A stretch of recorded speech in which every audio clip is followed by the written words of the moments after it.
ನಾನು ಇನ್ನೂ ಅದ್ರ ಬಗ್ಗೆ ಅಧ್ಯಯನ ಮಾಡಿಲ್ಲ. ಈಗ ಮೊದಲು ಹಿಂದೆ ಪೆಟ್ರೋಲು ಡೀಸೆಲ್ ಬೆಲೆ ಎಲ್ಲ ಏರಿಕೆ ಆಗಿತ್ತಲ್ಲ, ಅವತ್ತು ಯಾಕೆ ಮಾಡಲಿಲ್ಲ? ಅವತ್ತು ಎಲ್ಲ ಮುಷ್ಕರ ಮಾಡ್ಬೋದಾಯ್ತಲ್ಲ. ಇದು ಎಲ್ಲಿವರೆಗೂ ಹೋಯ್ತು ಪೆಟ್ರೋಲ್ ಡೀಸೆಲ್ ಬೆಲೆ. ಈಗ ನಾನು ಮನವಿ ಮಾಡ್ಕೊಳ್ತೀನಿ ಎಲ್ಲ ಲಾರಿ ಮಾಲೀಕರಿಗೆ, ರಾಜಕೀಯಕ್ಕೆ ಮನೆಯಕ್ಕೆ ಹೋಗಬೇಡಿ. ನೀವು ಬದುಕು, ನೀವು ಸರ್ಕಾರ ಜೊತೆಗಿರ್ಬೇಕು. ಮೊದಲಿಂದನೂ ನೀವು ಜಾಸ್ತಿ ಮಾಡಿದಾಗ ಸ್ಟ್ರೈಕ್ ಮಾಡ್ಕೊಂಡು ಬಂದಿದ್ರೆ ಹೋಗ್ಬೋದಾಯ್ತು.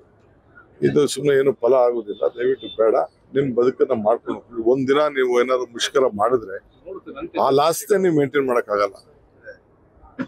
ನಿಮ್ಗೆ ಬಡ್ಡಿ ಕಟ್ಟಬೇಕಾಯ್ತದೆ, ಇದನ್ನ ಸಾಲಕ್ಕೆ ಬ್ಯಾಂಕ್ ಕಟ್ಟಬೇಕಾಯ್ತದೆ, ಕೂಲಿ ಮಾಡೋರು ಕೆಲಸ ಕೊಡ್ಬೇಕಾಯ್ತದೆ, ಡ್ರೈವರ್ ಸಂಬಳ ಕೊಡ್ಬೇಕಾಗ್ತದೆ. ಇವೆಲ್ಲ ಮಾಡಕ್ ಹೋಗ್ಬೇಡಿ ಅಂತ ಹೇಳಿ ನಾನು ನಮ್ರತೆಯಿಂದ ನಮ್ಮೆಲ್ಲ ಲಾರಿ ಮಾಲೀಕರಿಗೆ ಮನವಿ ಮಾಡ್ತೀನಿ. ಸರ್, ಈಗ ಬಿಡದಿ ಟೌನ್ಶಿಪ್ ವಿಚಾರ ರಾಜಕೀಯಗೊಳ್ತಾ ಇದೆಯಾ ಅಂತ, ಯಾಕಂದ್ರೆ ಈಗ ಸಾಕಷ್ಟು ರೈತರು ಹೋರಾಟ ಮಾಡ್ಲಿಕ್ಕೆ ಕೂಡ ಮುಂದಾಗ್ತಿದ್ದಾರೆ. ಇದು ಕುಮಾರಸ್ವಾಮಿ ಅವರು ಇದನ್ನ ನೋಟಿಫೈ ಮಾಡಿದ್ರು. ಅವ್ರ ಕಾಲದಲ್ಲೇ ಡ್ರಾಪ್ ಮಾಡ್ಬೋದಾಯ್ತು, ಅವ್ರು ಮಾಡಾದ್ಮೇಲೆ ಡ್ರಾಪ್ ಮಾಡ್ಬೋದಾಯ್ತು. ಇಲ್ಲಾಂದ್ರೆ ಈಗ ಕೊಲ್ಯೂಷನ್ ಗೌರ್ಮೆಂಟ್ ಇದ್ದಾಗ ಡ್ರಾಪ್ ಮಾಡ್ಬೋದಾಯ್ತು. ಅವ್ರ ಕೊಲ್ಯೂಷನ್ ಗೌರ್ಮೆಂಟ್ಗಳಲ್ಲಿ ಇರ್ಬೋದು, ಬಿಜೆಪಿ ಜೊತೆ ಸೇರ್ಕೊಂಡು ಮಾಡ್ಬೋದಾಯ್ತು. ಈಗ ನಾನು ಅದನ್ನ ಡಿನೋಟಿಫೈ ಮಾಡಕ್ ನಂಗೆ ಇಷ್ಟ ಇಲ್ಲ. ರೈತರದ್ದು ಬದುಕು ಗೊತ್ತಿದೆ, ರೈತರ ಹತ್ರ ಮಾತಾಡಿದ್ದೀನಿ.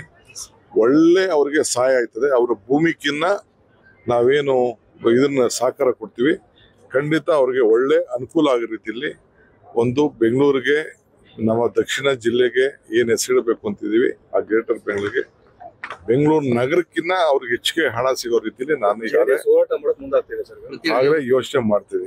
JDS ರಾಜಕಾರಣ ಮಾಡ್ತಾರೆ, ಅವ್ರು ಮಾಡೋದನ್ನ ನಾನು ಬೇಡ ಅನ್ನಕ್ಕಾಯ್ತಿತ್ತ? ಅವ್ರು ಏನ್ ಬೇಕಾದ್ರೂ ರಾಜಕಾರಣ ಮಾಡ್ತಾರೆ. ಚಲವಾದಿ ನಾರಾಯಣ ಸ್ವಾಮಿ ಪದ ಬಳಕೆ ಮಾಡಿದ್ದಾರೆ ಸರ್.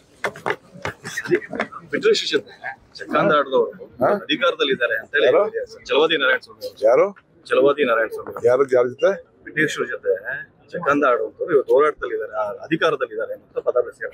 ಅದು ಅವ್ರಿಗೆ ಕೇಳಬೇಕು ಯಾರು ಅಂತ. ಅವ್ರೇನಾದ್ರು ಹೇಳಿದ್ರೆ ಯಾರು ಅಂತ ಹೇಳಿ ಸರ್, ಕಾರ್ಯಕ್ರಮದಲ್ಲಿ ಹೇಳಿ ಸರ್, ಯಾರು ಅಂತ ಹೇಳ್ಬೇಕು ಅವರು. ನ್ಯೂಸ್ ಫಸ್ಟ್, ನಿರ್ಭೀತಿಯಿಂದ ನಿಮ್ಮ ಪರವಾಗಿ.